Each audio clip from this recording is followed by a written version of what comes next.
me, do I have that other book challenge? I've seen this floating around recently. Haley and Book Clan did it, and Eric from Break Even Books did it as well. I'll leave both the videos in the description, but it looked like a lot of fun. So today, I'm going to be hopping on that recent bandwagon. There are a lot of questions in this tag, and they are really weird questions. Like, they talk about specific elements of a story or how many pages it has, and it just looks like it's going to be a lot of fun. So yeah, let's get right into it. Our first question is, do you have a book with a fox on the cover or as a part of just the plot? And right off the bat, we are starting with a very weird question. So obviously I'm going to look toward my fantasy books. I mean, I guess you could count Looking for Alaska because there is a very funny subplot about foxes in this book. If you read this book, you know that Takumi, his phrase is just so funny, and it involves foxes. So I guess you could technically count Looking for Alaska.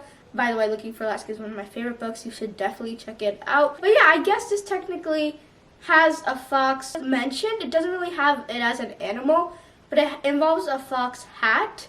So if you want to count that, I don't care because I'm going to count it. So the next question is, do you have a book that was published the year you were born or around that radius? And I'm actually pretty sure Looking for Alaska was published in 2006. Or was that 2008? 2005. Yeah, I knew it was published around the time I was born. But I really want to find a book that was published in exactly 2006. So I might be looking for a while. Right off the bat, like, maybe Simon vs. Homo. No, definitely not. 2017. 15. This is going to be way harder than I originally thought. 2017, 2013, 2008. Divergent, I think it was after, like maybe 2013, 2011. So I just give up. Okay, so the closest I'm gonna get is 2005 with Looking for Alaska, but I'm okay with that because it said within 3-mile radius.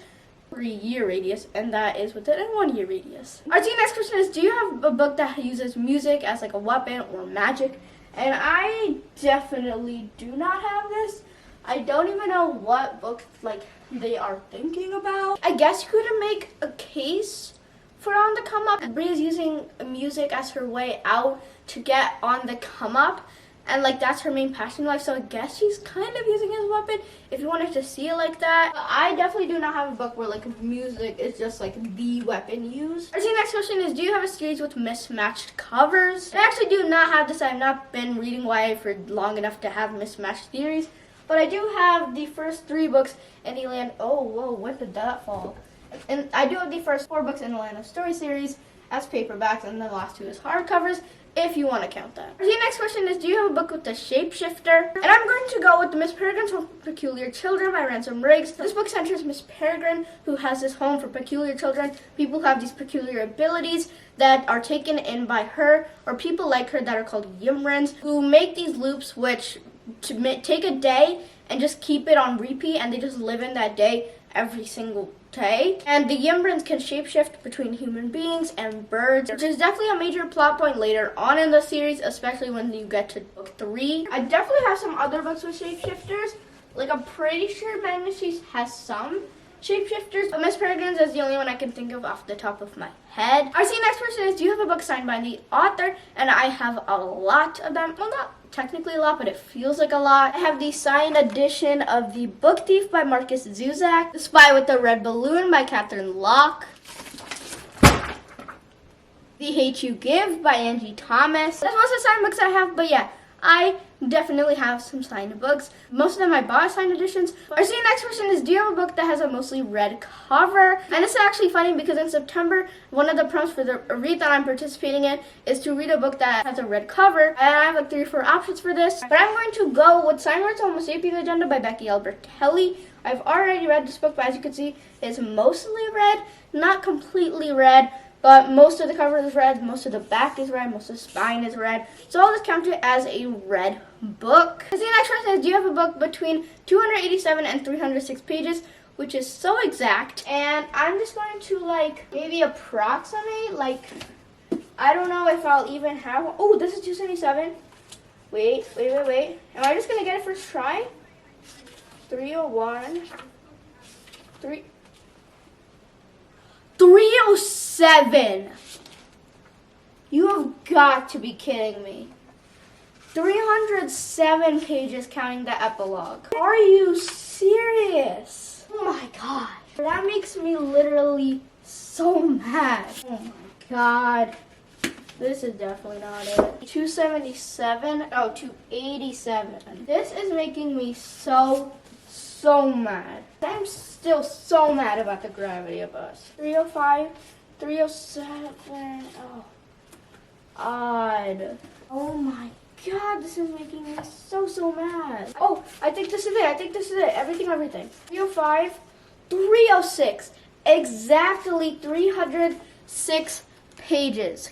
Can the light please do justice to the magic? Alright, just trust me, it is 306 pages. I'm still so bad that the gravity was 307, but I mean, that last page was pretty emotional, so it's fine. It's fine, but not for this challenge. But yeah, everything has exactly 306 pages. Our next one is, do you have a book with the main character that wears glasses?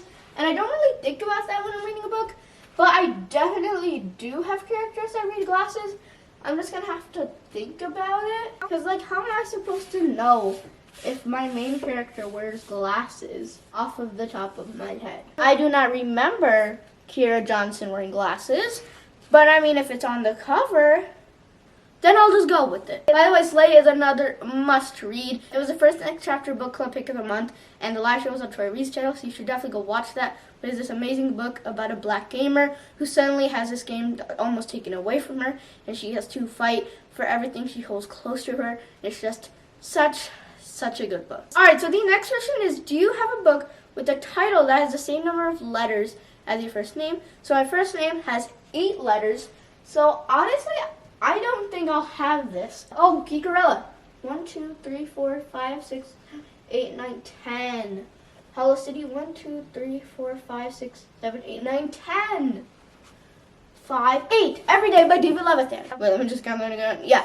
8 letters with Every Day by David Levithan. I feel like this book is always getting brought up, and every single time I have to say it is a very good and creative book, and it's very well written, but it does have one problematic chapter that held it back from it being an all-time favorite for me. Our next question is, do you have a book that has cybercrime or technology as a main plot point? And I actually just did a video where I talked about some elements I love in books, and technology was one of those elements, but Slay was one of them, and also The Gravity of Us, both of which I have already mentioned. The Gravity of Us is about Cal, who is this aspiring social media journalist. He's already got this job with the BuzzFeed. Like, he is set on being the social media influencer until he and his family have to move to Texas because of his dad's NASA mission. They have to become this a perfect American family, and he does not have the right to still do social media. So when he starts to suspect something is wrong about the social media coverage of this mission, he starts to rebel and actually use social media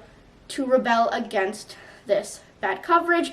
And it's just a really good book about what is right and what is wrong, and about that moral gray area, while it also just being such a cute, queer, contemporary romance. Our next question is, do you have a book written in another language or translated in English? And I do not know. I'm sure I have one. Oh, definitely. The Count of Monte Cristo. I'm pretty sure this was originally... What was this originally? I just know this was translated, and most of the classics are translated. Don Quixote is translated. The Three Theban Plays is translated. The Odyssey is translated. Most of the classics are the books that are translated. Our next question is, do you have a book written by an Asian author?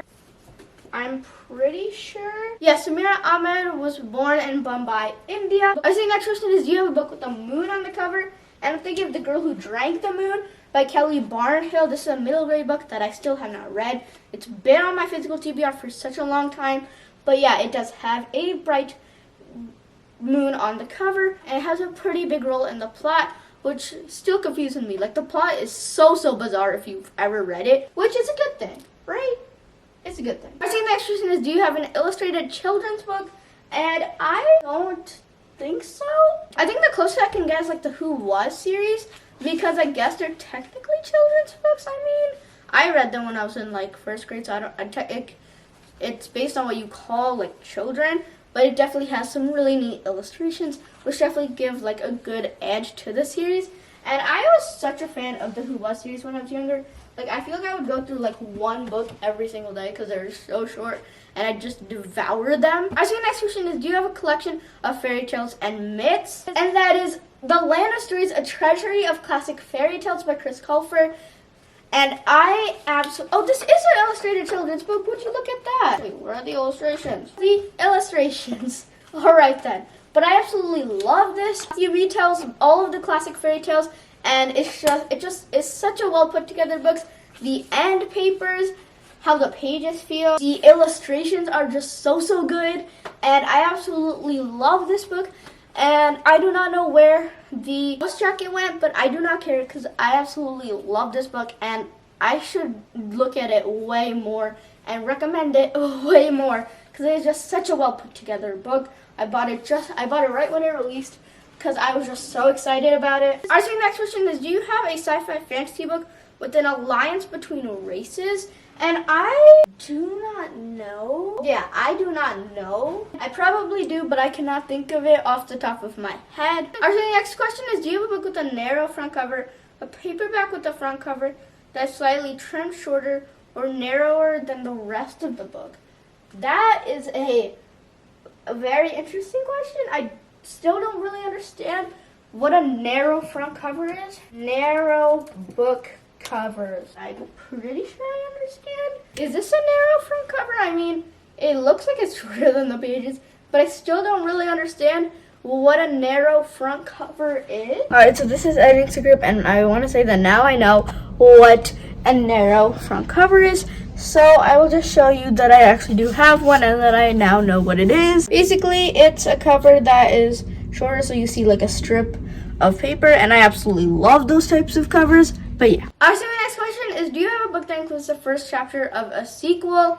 And I definitely have this. I know the Harry Potter series has it. I honestly don't think books really do this anymore, but I know the Harry Potter series does this. Yeah, they definitely do this. But yeah, we don't talk about that. Oh wow, this is the last question. Do you have a book with a broken spine? And I guess this spine is kind of broken.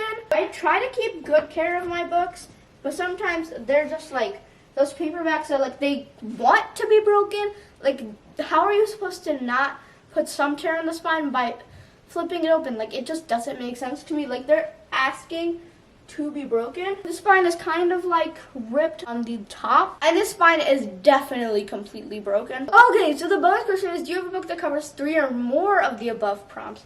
Okay, so the Land of Stories series was an illustrated book with fairy tales. Now, does it fulfill any of these other prompts? I'm pretty sure some fairy tales have to have fox.